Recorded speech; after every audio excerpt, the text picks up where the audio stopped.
حضرت فاطمہ سے چلایا، اور ان میں سے بھی صرف کس سے چلایا؟ حسین سے۔ باقی اولاد نہیں ہے؟ حضرت علی کی بھی باقی اولاد بھی موجود ہے۔ آپ نے کبھی وہ عقیدت، احترام باقی کسی اولاد کا شاید آپ کو ذکر، نام بھی معلوم نہ ہو، محمد بن حنفیہ کا نام حضرت علی کے بیٹے کا معاشرے سے محو ہے، اتنے عظیم حضرت علی کے دیگر بیٹے ہیں، ان کا نام نہیں ملے گا۔ یہ بھی ایک طویل باب ہے، اس کے حوالے سے آپ کے سامنے گزشتہ سال چند خطبات دیے تھے کہ یہ سسٹم کیا ہے۔ یہ بھی بات آئی ہے ضمنی طور پہ تو سمجھ لیجئے، حضرت حسین کی شادی شہر بانو سے ہوئی تھی، ایران کے بادشاہ یزدگر کی بیٹی سے۔ یاد رکھیے، یہ جو ایرانی، پارسی اور رافضی فکر پیدا ہوئی، انہوں نے کہا دو مقدس خون، ایک بلڈ لائن ایک ہو گئی، دو مقدس سلسلہ ہے نسب کی، ایک ایرانی بادشاہ کی بیٹی ہے اور ایک محمد صلی اللہ علیہ وسلم کے نواسے ہیں، یہ مقدس ترین جوڑا بن گیا۔ اب جتنی بھی امامت فضائل ہوں گے انہی کی اولاد میں سے ہوں گے۔ یہ کہاں سے کنسپٹ آیا؟ یہ خود ساختہ، من گڑت۔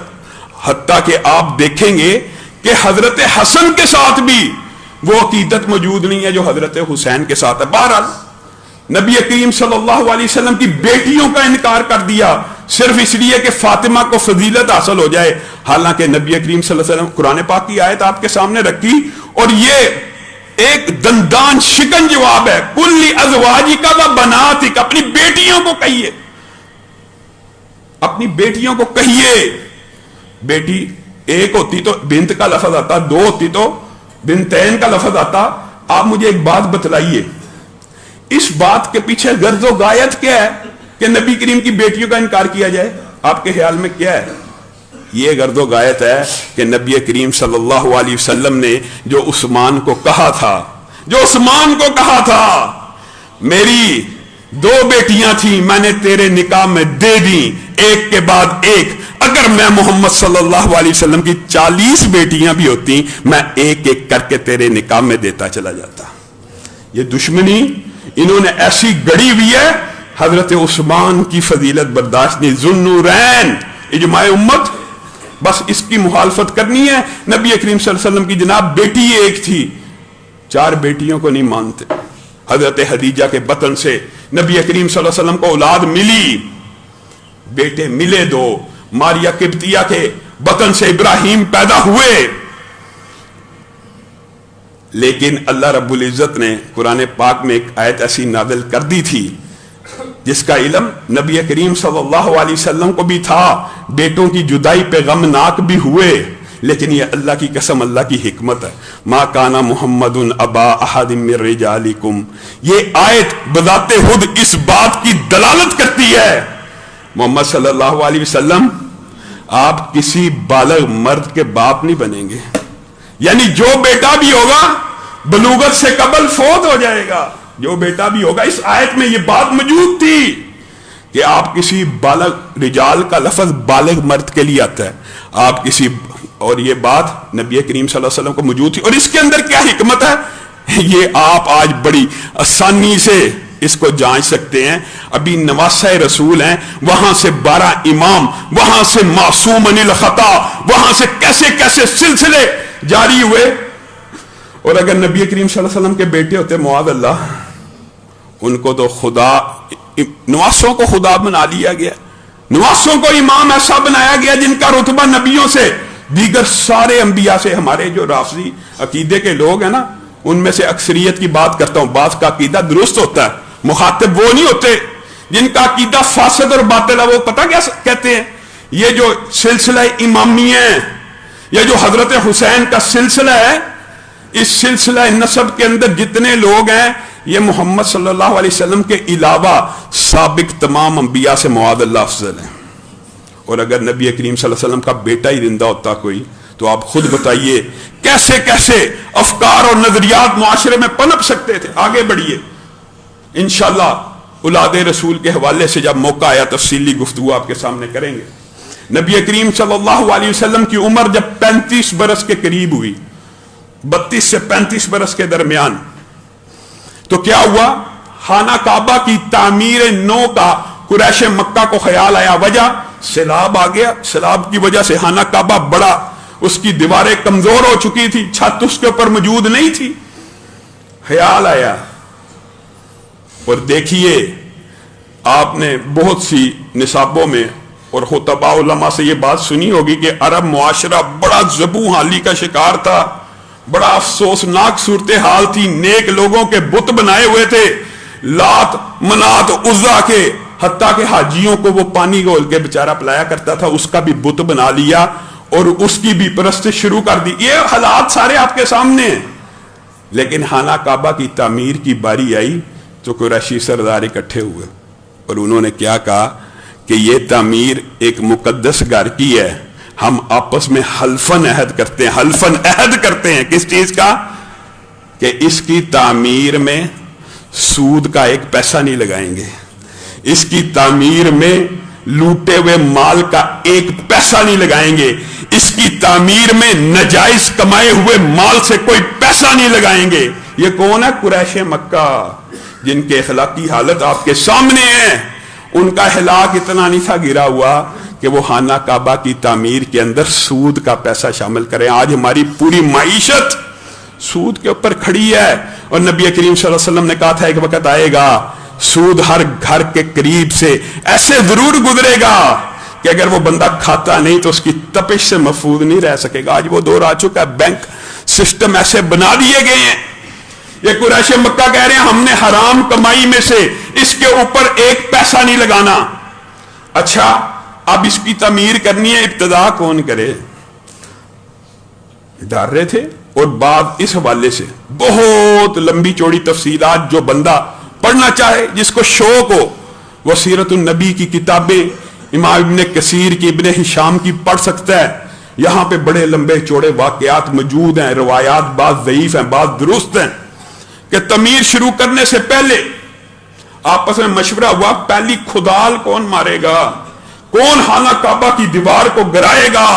اس کی دیوار کو گرانے کی نیت سے ابراہیم آیا تھا، ذلیل و رسوا ہو کے چلا گیا. کون گرائے گا؟ ولید بن مغیرہ آگے بڑھا، اس نے کہا میں یہ رسک لیتا ہوں اور یہ الفاظ کہے اس گھر کے رب، میں تیری نافرمانی کی نیت سے نہیں بلکہ اس کے حیا اور تجدید کی نیت سے اس کو کدال مار رہا ہوں. اگر تجھے یہ عمل پسند آئے تو تو ہم میں سے کسی کو نہ پکڑی. کدال ماری، توڑنا شروع کر دیا. اب سارے منتظر ہیں، سارے منتظر ہیں کہ ولید بن مغیرہ رات کو زندہ بچتا یا نہیں بچتا. اگلے دن دیکھا ولید بن مغیرہ زندہ ہے. اٹھے، انہوں نے اللہ اکبر کا نعرہ بلند کیا. بھائیو یہ جو باتیں میں آپ کے سامنے رکھتا ہوں کہ عبد المطلب نے کہا جو اس گھر کا مالک ہے، انہوں نے کہا جو اس گھر کا رب ہے، انہوں نے کہا اللہ اکبر. یہ باتیں آپ کے سامنے کسی خاص مقصد کی وجہ سے رکھی جا رہی ہیں کہ کہیں آپ کو یہ اشکال پیدا نہ ہو کہ قریش مکہ رب کو پہچانتے ہی نہیں تھے. نبی کریم صلی اللہ علیہ وسلم کے والد کا نام کیا تھا؟ عبداللہ. اللہ کو پہچانتے نہیں تھے؟ پہچانتے تھے. اللہ کا تعارف موجود تھا، اللہ کی صفات باز کے قائل تھے، اللہ کے گھر کو حرام پیسے سے نہیں سے بنانا چاہتے. ہاں جو بیماری تھی وہ آپ کو پتہ ہے، وہ آپ کے علم میں ہونی چاہیے کہ اللہ کے علاوہ مانگنے کے لیے اور اولیاء اللہ کے بت بھی بنائے ہوئے تھے. یہ ڈفرنس ہے. انشاءاللہ اس حوالے سے بھی آپ کے سامنے کئی مرتبہ توحید کا باب رکھ چکا ہوں، لیکن انشاءاللہ اس حوالے سے آپ کے سامنے تفصیلی گزارشات کو ایک مرتبہ پھر رکھوں گا. یہ کہہ رہے ہیں کدال مارے، اور یہاں پہ مورخین نے بہت لمبی چوڑی یہ تفصیل بھی بیان کی ہے کہ یہ بیت اللہ کی پہلی تعمیر کب ہوئی، بیت اللہ کہاں پہ بنا. تو اس حوالے سے جو بہت لمبی چوڑی اور موضوع من گڑت روایات ہیں ان کو چھوڑ کر جو حسن درجے کی بعض روایات ہیں اور جن کے صحیح ہونے کا امکان ہے وہ آپ کے سامنے رکھ کے اپنی بات کو آگے بڑھاؤں گا. سب سے پہلا گھر جو کائنات کے اندر بنا وہ بیت المعمور ہے، جو آسمانوں کے اوپر تعمیر ہوا، جس کے ارد گرد فرشتے طواف کرتے ہیں. 70,000 سے زائد فرشتے ایک وقت میں طواف کرتے ہیں. اس کی لمبائی چوڑائی واللہ عالم کتنی ہوگی، لیکن ایک مرتبہ جو فرشتہ طواف کر لیتا ہے پھر قیامت تک اس کی باری نہیں آتی. یہ اللہ رب العزت کے لشکر ہیں، یہ اللہ رب العزت کے جنود ہیں، یہ اللہ رب العزت کی پیدا کردہ مخلوق ہے جس کی تعداد کا میں اور آپ اندازہ نہیں کر سکتے. ہم اس دنیا کے اوپر چند گنتی کے محدود بندے یہاں کی چدراہٹ، یہاں کی ساری اجارہ داری، یہاں کی بادشاہتوں میں مگن ہیں. وہاں پہ ایک فرشتہ جب طواف کر لیتا ہے، پتہ نہیں کتنے ہزار سال قبل وہ بنا، جب سے طواف کیا دوبارہ اس کی باری نہیں آئی. اس بیت المعمور کے بالکل اپوزٹ یہ حدیث حسن درجے کی ہیں. زمین کی سمت کے اوپر جب زمین و آسمان کی پیدائش ہوئی، ایک قطع الارض کو، ایک ٹکڑے کو مقدس اور محترم مانا گیا. یہی وہ ٹکڑا ہے جو بیت اللہ کہلایا. یہاں سے، اور بعض مورخین نے لکھا ہے کہ یہی وہ ٹکڑا ہے یہاں سے پوری زمین کی آؤٹ لیئر اس کے نیچے سے پھیلائی گئی. یہ لمبی چوڑی تفصیلات ہیں، مختصر آپ کے سامنے رکھ رہا ہوں. پھر اس بارے میں بڑا لمبا چوڑا اختلاف ہے کہ اس کی تعمیر آدم نے سب سے پہلے کی کہ ابراہیم نے سب سے پہلے کی. اور قرآن پاک کی آیات، احادیث اور بعض اسرائیلی روایات سے جو میرا اس میں علماء کا اختلاف موجود ہے، میرا ذاتی رجحان یہ بنتا ہے ان اول بیت وضع للناس، سب سے پہلا گھر اس زمین کے اوپر جو اللہ نے بنایا وہ مکہ المکرمہ میں بنایا. اور ابراہیم سے پہلے بھی اللہ کے بندے موجود تھے، اس لیے وہ روایات حسن درجے کی معلوم ہوتی ہیں جس میں حضرت آدم کے بارے میں یہ بات موجود ہے کہ انہوں نے یہاں پر آ کے فرشتوں کی رہنمائی کے ساتھ ایک چار دیواری ہلکی سی کی اور اس گھر کو مقدس اور محترم بنایا. گویا یہ گھر حضرت آدم سے موجود ہے اور حضرت آدم نے سب سے پہلے دنیا کے اوپر اس کی بنیادوں کو استوار کیا. اس کے بعد اس کی تجدید نو کے مختلف واقعات ہیں، لمبی چوڑی تفاصیل ہیں، لیکن اس کو صحیح طور کے اوپر، صحیح بنیادوں کے اوپر، جن بنیادوں کے اوپر، جن سبز پتھروں کے اوپر آج بھی خانہ کعبہ کی بنیاد ہے، وہ سبز پتھر حضرت ابراہیم نے رکھے تھے. اور حضرت ابراہیم کی سیرت کے اندر ہم نے آپ کے سامنے یہ تفصیلی بیان کیا تھا. اپنے بیٹے کے ساتھ اس کی تعمیر نو کی، اس کی دیواروں کو اٹھایا، یہاں پہ نبی کریم صلی اللہ علیہ وسلم کی بعثت کی دعا کی، یہاں پہ مقام ابراہیم بنا. اسماعیل کو کیا کہا کہ پتھر لے کے آؤ نشانی کے طور پہ کہ یہاں تک پہنچ گئے، ایک پتھر رکھنا چاہتا ہوں. پتھر لے کے آتے ہیں تو سامنے حجر اسود پاتے ہیں. ابراہیم کہتے ہیں یہ جبریل امین نے جنت سے لا کے دیا ہے. اور اس حوالے سے بھی بڑی لمبی چوڑی روایات موجود ہیں کہ اس کا رنگ سفید تھا، بعد میں دنیا کے اندر آتے ہی یہاں کی گناہوں کی آلودگی کی وجہ سے یہ کالا ہو گیا. باقی سب باتوں کو قطع نظر ایک بات یاد رکھیے جو صحیح ترین حدیث میں ہے، وہ کیا ہے؟ اگرچہ حضرت عمر نے یہ بات کہی تھی یہ پتھر کسی کو فائدہ نفع نقصان نہیں پہنچاتا، میں اس کو اس لیے چومتا ہوں کہ نبی محترم نے اس کو چوما تھا. حالانکہ یہ نفع کی بات موجود تھی لیکن لوگوں کا عقیدہ درست کرنا تھا کہ کہیں پتھر کے آگے جھک کے پتھر کو چوم کے یہ نہ سمجھو کہ یہ براہ راست تمہاری مدد کرنے کے اوپر قادر ہے. حالانکہ حضرت عمر کو پتہ ہے کہ نبی کریم کی سنت پہ چلنے کا ثواب اور فائدہ آخرت میں ملنا ہے. اور اس پتھر کے بارے میں یہی حدیث ہے، جو اس کو لب لگاتا ہے، جو اس کو اشارہ کرتا ہے، یہ کل قیامت کے دن اللہ کی بارگاہ میں گواہی دے گا فلاں تیرا بندہ آیا تھا، اس نے میرے اوپر لبوں کو لگایا تھا، اللہ اس کو معاف کر دے. نبی کی اقتداء کے اندر اس نے میری طرف اشارہ کیا تھا، اللہ اس کو معاف کر دے. اللہ نے بھی بخشش کے بہانے بنائے ہوئے ہیں. اور نبی کریم صلی اللہ علیہ وسلم کی عمر مبارک 35 کے قریب ہے. قریش مکہ ولید بن مغیرہ کو صحیح سالم دیکھ کر خدالے پکڑتے ہیں، دیواروں کو گرا دیتے ہیں. ہر ایک کے ذمے مختلف دیوار کا کام آ رہا ہے، وہ دیواریں تعمیر کر رہے ہیں. اب ایک عجیب مرحلہ آن پڑا اور یہ نبی کریم صلی اللہ علیہ وسلم کی دیانت، امانت، فقاہت، فہم و فراست کا انمول واقعہ جو آپ سب نے سنا ہوگا. حجر اسود کو لگانے کا وقت آیا. اب یہ شرف اور منزلت کی بات تھی. دیکھیں خانہ کعبہ کی تعمیر کو وہ بھی عظمت والا سمجھ رہے ہیں. یہاں پہ حرام پیسہ نہیں لگا رہے، حلال سے تعمیر کرتے جا رہے ہیں. حتیٰ کہ یہ بات بھی میں آپ کو بتلاؤں، حتیم کا ایک حصہ جو خانہ کعبہ گئے ہیں، یہ جو ایک گلائی ہے یہ خانہ کعبہ کے اندر موجود تھی. خانہ کعبہ کی دیوار یہاں پہ تھی حضرت ابراہیم کے دور میں. قریش مکہ کے پاس سارا حلال فنڈ جمع کر کے اتنے پیسے نہیں تھے کہ اس دیوار کو بھی خانہ کعبہ کے اندر شامل کر لیتے. اتنے پیسے نہیں بچے، حرام استعمال نہیں کیا، اور انہوں نے کہا اس کو اونچا کرنے کے پیسے نہیں ہیں، اس کو چند ہاتھ اونچا کر دیا جائے، جو آج آپ کے سامنے نظر آتا ہے، چند ہاتھ اونچا کرو، باقی کو تعمیر کر لو۔ اب وہ تعمیر کرتے کرتے حجر اسود کے قریب جب پہنچے، ہر قبیلے نے یہ کلیم کرنا شروع کر دیا، یہ ہمارے جد امجد نے اپنے ہاتھ سے رکھا تھا، میں رکھوں گا۔ لڑائی پڑنا لگی، میں رکھوں گا، یہ ابراہیم ہمارے والد نے رکھا تھا، میں رکھوں گا، میں رکھوں گا۔ قریب تھا کہ تلواریں نکل پڑتی۔ ولید بن مغیرہ آگے بڑھا، اس نے کہا سنو میں ایک فیصلہ کرتا ہوں، ہو سکتا ہے ہمارا آپس میں جنگ و جدل ختم ہو جائے، لڑ لڑ کے ہم تھکے ہوئے ہیں، ایک دوسرے کو قتل کر کر کے تھک چکے ہیں، چھوڑو یہ لڑائی، کیا کیا جائے؟ جو مسجد میں، خانہ کعبہ میں، بیت اللہ میں سب سے پہلے داخل ہوگا اسی کو فیصل مان لیں گے۔ اللہ کا کرنا، ابھی نبوت بعثت کا اعلان نہیں ہوا، کیا دیکھا؟ سامنے سے آمنہ کے لال آ رہے ہیں، اور محمد صلی اللہ علیہ وسلم کو دیکھ کر سارے قریشی مسکرانا شروع ہو گئے۔ کہا اللہ کی قسم بہترین عادل آ گیا، بہترین منصف آ گیا، جو کہے گا مان لیں گے۔ ولید بن مغیرہ نے تجویز پیش کی، اللہ نے نبی کریم صلی اللہ علیہ وسلم کو خانہ کعبہ میں داخل کر دیا۔ داخل ہوئے شان کے ساتھ، نبی کریم صلی اللہ علیہ وسلم کے سامنے معاملہ رکھا گیا، نبی کریم مسکرانا شروع ہو گئے۔ کہا یہ کون سی بڑی بات ہے، ہلمو صوبہ، ادھر لاؤ ایک کپڑا۔ اس کپڑے کے اندر حجر اسود کو رکھا اور کہا اس کو سارے قریشی سردار پکڑ لیں جن جن کا کلیم ہے ان کے باپ نے رکھا تھا۔ سب نے اس کپڑے کو پکڑا، اس کپڑے کو اونچا کرنا شروع کیا۔ جب حجر اسود کے مقام پہ پہنچا تو یہ شرف، یہ بزرگی، یہ فضیلت بھی اگر ملی تو نبی کریم صلی اللہ علیہ وسلم کو ملی۔ آپ نے اپنے ہاتھ سے اس پتھر کو اٹھایا، اس کی جگہ پہ فکس کر دیا۔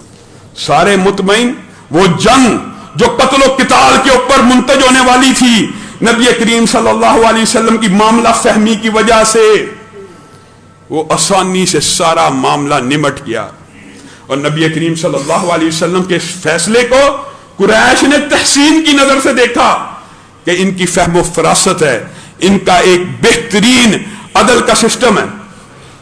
اب بات آئی ہے بیت اللہ کی تعمیر کے حوالے سے، تو چند باتیں اس حوالے سے آپ کے سامنے رکھنا چاہتا ہوں۔ یہ جو خانہ کعبہ کی تعمیر ہے نا، یہ حضرت ابراہیم سے کچھ مختلف کیسے ہوئی کہ حتیم کا حصہ اگلی گلائی خانہ کعبہ کے اندر شامل تھی، یہ حتیم باہر رہ گئی۔ اب اس کے اوپر چھت نہیں تھی، پہلے قریش نے چھت ڈال دی، اور اس چھت کے حوالے سے بھی دیکھیے اللہ کی قسم اسلام میں ایک ایک واقعے کی جزیات، تفصیلات اس طرح موجود ہے کہ انسان حیران رہ جائے۔ کوئی آج اٹھے اس کو یہ بھی پتا چل جائے گا خانہ کعبہ کے چھت کے اندر جو 6 پلر استعمال ہوئے ہیں وہ کس کے ہیں؟ ایک کشتی جدہ آئی تھی فلاں قبیلے کی، وہ ٹوٹ گئی، اللہ نے ہی بھیجی تھی، اس کی لکڑیاں جو بچی خانہ کعبہ کی چھت میں، ایک ایک تفصیلات بعثت سے قبل کی موجود ہیں، نبوت سے قبل کی موجود ہیں۔ اور یہاں پہ ایک گروہ ایسا آج کل سوشل میڈیا پہ سرگرم ہے، جی حدیث ہم نہیں مانتے، حدیث نہیں مانتے۔ جب کوئی بندہ یہ بات کہتا ہے نا، اللہ کی قسم ہمارے دل میں حدیث کی عظمت اور بڑھ جاتی ہے، کیونکہ نبی کریم صلی اللہ علیہ وسلم نے فرمایا تھا ایک وقت آئے گا، ایک وقت آئے گا۔ دیکھیے حجیت حدیث کی کتنی بڑی دلیل ہے منکرین حدیث کا وجود۔ ایک وقت آئے گا کچھ لوگ مسندوں کے اوپر، تختوں کے اوپر، کرسیوں کے اوپر بیٹھ کے کہنا شروع کر دیں گے جب ان کے پاس رسول اللہ کا فرمان جائے گا کہ ہمارے پاس قرآن موجود ہے، ہمیں قرآن کافی ہے۔ یہ نبی کریم صلی اللہ علیہ وسلم فرما رہے ہیں ایک وقت ایسا آنے والا ہے امت کے اندر جن کے سامنے میں محمد صلی اللہ علیہ وسلم کا جب فرمان پیش کیا جائے گا وہ کہیں گے ہمارے لیے قرآن کافی ہے، ہمیں قرآن میں سے حلال حرام دکھاؤ۔ میں محمد صلی اللہ علیہ وسلم تمہیں بتلاتا ہوں کہ قرآن میں بھی حرام اور حلال کا ذکر موجود ہے، لیکن میں محمد صلی اللہ علیہ وسلم کی احادیث میں بھی حرام و حلال کا ذکر موجود ہے۔ اب یہ جو حتیم کا حصہ تھا یہ باہر چلا گیا، تو عبداللہ ابن زبیر کی جو چند عرصہ خلافت رہی ہے، ضمنی طور پہ بات آئی ہے تو آپ کو یہ بتانا سمجھتا ہوں ضروری، بعض لوگوں نے صحابہ کے اوپر یہ تان بھی کیا ہے۔ عبداللہ ابن زبیر نے حتیم کو خانہ کعبہ کے اندر شامل کیا اپنی خلافت میں، اور انہوں نے خانہ کعبہ کے 2 دروازے بنا دیے مشرق اور مغرب کی طرف۔ قریش نے جب دروازہ بنایا زمین سے اونچا کر کے بنایا جہاں پہ آج موجود ہے، جہاں پہ آج موجود ہے۔ کیوں بنایا تھا اونچا کر کے؟ پتا؟ یہ چودراہٹ کی، یہ اجارہ داری کی ایک نشانی قائم کی کہ ہم قریشی جس کو چاہیں گے اس کو داخل ہونے دیں گے۔ اگر زمین کے قریب دروازہ ہوا جو مرضی داخل ہو جائے گا، اونچا بناؤ۔ پھر ایک وجہ یہ بھی بیان کی ہے مورخین نے کہ سیلاب سے بچنے کے لیے کہ سیلاب اس دیوار سے اوپر تو نہیں جا سکتا، اس دروازے سے نیچے نیچے پانی رہے گا، خانہ کعبہ کے اندر نہیں جائے گا، اونچا دروازہ لگایا۔ تو عبداللہ ابن زبیر نے دروازوں کو نیچا کیا، آمنے سامنے جہاں پہ یہ دروازہ اس کے نیچے دروازہ کر کے سامنے اس کے اپوزٹ بھی ایک دروازہ لگایا۔ آج کوئی خانہ کعبہ جائے کبھی غلاف اٹھایا ہو تو آپ اس دروازے کے آثار مختلف رنگ کی ٹائل کے اندر جو فرق آپ کو نظر آ جائے گا، وہاں پہ دروازہ لگایا اپوزٹ سمت میں، حتیم کو اندر کیا، اور یہ اپنی طرف سے نہیں کیا، یہ اپنی طرف سے نہیں کیا، کیونکہ نبی کریم صلی اللہ علیہ وسلم کی صحیح حدیث تھی کیا؟ اے عائشہ، یہ قوم نئی مسلمان ہوئی ہے، اگر ان کا اسلام جدید نہ ہوتا، یعنی نیا نہ ہوتا، تو میں محمد صلی اللہ علیہ وسلم خانہ کعبہ کو ان بنیادوں پہ کھڑا کر دیتا جن بنیادوں پہ حضرت ابراہیم نے کھڑا کیا تھا، یعنی حتیم کو خانہ کعبہ کے اندر شامل کر دیتا۔ اور اللہ کے فضل و کرم سے اگر ابھی شامل نہیں ہے تو اس میں کوئی حرج کی بات نہیں ہے، ہم طواف حتیم کے باہر سے ہی کرتے ہیں، حتیم کے اندر سے طواف نہیں کرنا چاہیے، جس نے طواف کرنا ہے حتیم کے باہر سے کرے، کیونکہ حتیم خانہ کعبہ کا حصہ ہے۔ حضرت عبداللہ ابن زبیر نے یہ معاملہ سارا کیا، اس کے بعد عبد الملک بن مروان کی حکومت کے اندر اس خانہ کعبہ کی جو آج نقشہ ہے اس کو اسی نقشے کے اوپر استوار کر دیا گیا، اور اس کے بعد کبھی کسی نے اس نقشے میں تبدیلی کرنے کی خواہش نہیں سوچی۔ یہ مختصر سا معاملہ بیت اللہ کی مختلف اوقات میں تعمیرات کا۔ اب اس بات کی طرف آتے ہیں، یہ بھی بات آئی ہے تو ضمنی طور پہ آپ کو بتلا دینا چاہتا ہوں۔ منکرین حدیث نے نبی کریم جو تاریخ عربوں کی اتنی مضبوط ہے کہ خانہ کعبہ کے چھتوں کی لکڑیوں کے اس بارے میں بھی آگاہ کرتی ہے کہ کس کشتی کے کس قافلے کی کشتی کے وجود ہیں، ان کے بارے میں ہردہ سرائی کرتے ہوئے آج کل انہوں نے ایک طوفان بدتمیزی مچایا ہوا۔ آپ مجھے بتائیے سورۃ مائدہ آیت نمبر 3 میں حرمت علیکم المیتۃ، میتۃ اصل میں وہاں پہ، لیکن آپ کے سامنے یہ بیان کر رہا ہوں کہ اللہ رب العزت نے مردار کو قرآن پاک میں حرام قرار دیا ہے نا مردار کو۔ نبی کریم صلی اللہ علیہ وسلم نے ان مرداروں میں سے 2 کی اجازت دے دی۔ کون سے 2؟ علم ہے نا، مچھلی کی، مچھلی کو پانی سے نکالو مر جائے گی، مردار ہے، مردار تو حرام ہے۔ اور منکرین حدیث ذرا اپنی عقل کے اوپر ماتم کریں، قرآن پاک کی تشریح توضیح بیان کون کرے گا؟ نبی کریم صلی اللہ علیہ وسلم کریں گے۔ نبی کو یہ اختیار ہے وہ قرآن پاک کی تشریح کرے۔ آپ نبی کا یہ اختیار خود سے لینا چاہتے ہیں اور الزام ہم پہ لگاتے ہیں؟ آپ بتائیے منکرین حدیث کے نزدیک تو ساری مچھلیاں حرام ہو گئی کیونکہ مردار حرام ہے۔ اسی طرح دوسری مردار کی بھی بات سن لیجئے، پچھلے دنوں یہ بھی بڑا ٹاپک چلا میڈیا کے اوپر، جراد کس کو کہتے ہیں؟ ٹڈی دل کو۔ ٹڈی کی ایک قسم جو فصلیں کھاتی ہے اس کو پکا کے کھانا نبی کریم صلی اللہ علیہ وسلم نے جائز قرار دے دیا۔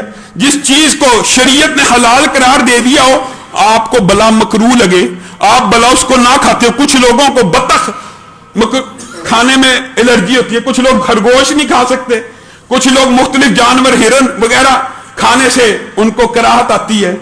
کچھ لوگ ایسے بھی ہیں کہ پاکستان کے اندر جنہوں نے گھر میں جانور پالا ہو یا گھر میں مرغی پالی ہے، وہ کہتے ہیں ہمیں اپنے جانور جو پالا ہے اس کو کھاتے ہوئے کراہت محسوس ہو۔ یہ تو طبیعت کا اختلاف ہو سکتا ہے۔ اگر آپ کی طبیعت میں کوئی چیز کراہت والی ہے اس کا مطلب یہ نہیں ہے وہ کہ اسلام میں حرام ہے۔ جراد اسلام میں حلال، اسی طرح سمندر کا مردار۔ بات آئی ہے تو یہ مسئلہ بھی سمجھ لیجیے، اس بارے میں علماء کا اختلاف موجود ہے کہ سمندر اور دریا میں سے اس میں تو اتفاق ہے جو چیز سمندر سے نکالی مر گئی حلال، سمندر سے نکالی مر گئی حلال، اس میں کوئی اختلاف نہیں۔ اختلاف کس میں ہے؟ سمندر سے نکالی تو زندہ رہی، بعض لوگوں کے نزدیک وہ حلال ہے، لیکن ہمارا رجحان اس طرف ہے کہ جو چیز سمندر اور پانی سے نکل کے زندہ رہے اس کے اوپر پھر احکامات خشکی کے لگائے جاتے ہیں۔ پھر احکامات خشکی کے ہوں گے. مثلا مگرمچھ ہے, اس کو پانی سے نکالا جائے مر جاتا ہے؟ نہیں مرتا. اب حکم کیا دریا کا لگے گا؟ جن کے نزدیک دریا کا لگتا ہے ان کے نزدیک حلال ہے کہ پانی کا جانور ہے, پانی سے نکلا حلال ہے. ایسی بات نہیں ہے. حقیقت یہ ہے جو پانی سے نکل کے نہ مرے, یعنی مردار نہ ہو, پانی کا مردار حلال ہے. جو نکل کے نہ مرے اس کا حکم دوبارہ خشکی کی طرف لوٹا جائے گا. اور رینگنے والے حشرات میں سے ہر جانور خبائث کے اندر آتا ہے. اور نبی کریم صلی اللہ علیہ وسلم نے سارے رینگنے والے, جتنے بھی رینگنے والے جانور ہیں, ان کی حرمت کا ذکر ہے, سوائے ایک استثناء کا موجود ہونا الگ بات ہے. وہ ایک لمبی چوڑی بات ہے کہ ایک استثناء موجود ہے, اس لیے مگرمچھ حرام, کچھوا نکلا زندہ رہا حرام. جو لوگ سمندر کے جانوروں کی مطلق حلت کے قائل ہیں ان کے نزدیک حلال ہے. یہ علماء میں جزوی سا اختلاف موجود. آگے آئیے, اگر بات آئی ہے اس بات کو کھولیے کہ آپ نے حلال اور حرام جانوروں کی تمیز کیسے کرنی ہے, حدیث نے بتانی ہے, حدیث سے سمجھ آئے گی. ورنہ تو معاذ اللہ اگر منکرین حدیث کے عقیدے پہ چلے جاؤ. اور دلچسپ بات ہے, ہمارے ایک دوست ہیں ابو یحییٰ نور پوری, ان کا ایک منکرین حدیث سے سوشل میڈیا کے اوپر بحث چل رہی ہے, سب شاہد ہے جو لوگ سوشل میڈیا کو دیکھتے ہیں. انہوں نے کہا بتاؤ کتا کہاں پہ حرام لکھا ہے قرآن پاک میں؟ کہتا کتا حلال ہے. آپ ایک بات بتائیے, جو بندہ حدیث کو چھوڑ دیتا ہے اس کے نزدیک تو کتا بھی حلال ہو جاتا ہے کھانے کے لیے. نبی کریم صلی اللہ علیہ وسلم کی صحیح حدیث ہے, یاد رکھیے, کلیہ ہر وہ جانور, کلو ذی ناب من السباع, ہر وہ بری اور خشکی کا جانور جس کے دو نکیلے دانت ہوں, جن کو کینائنز بھی کہتے ہیں, اور جن جانوروں کو انگلش میں کارنیورس کہتے ہیں, جن کے یہ دو نکیلے دانت ہوں, ہر وہ جانور حرام ہے. خشکی کا ہر وہ جانور حرام ہے. کتنا آسان کلیہ ہے. اس کلیے سے ایک بات مفہوم مخالف کی کیا سمجھ آتی ہے کہ ہر وہ جانور جس کے دانت سیدھے ہیں وہ حلال ہے. اشکال پیدا ہو سکتا تھا نا, لیکن اللہ کی قسم شریعت ایسی مکمل کامل ہے. منکرین حدیث کہاں پہ سر چھپائیں؟ بتائیے, دانت سیدھے ہونے سے ایک اشکال ذہن میں آ سکتا تھا نا کہ گدھا, جو گھریلو گدھا ہوتا ہے, یہ بھی حلال ہے کیونکہ اس کے دانت سیدھے ہیں, اس کی نوک موجود نہیں.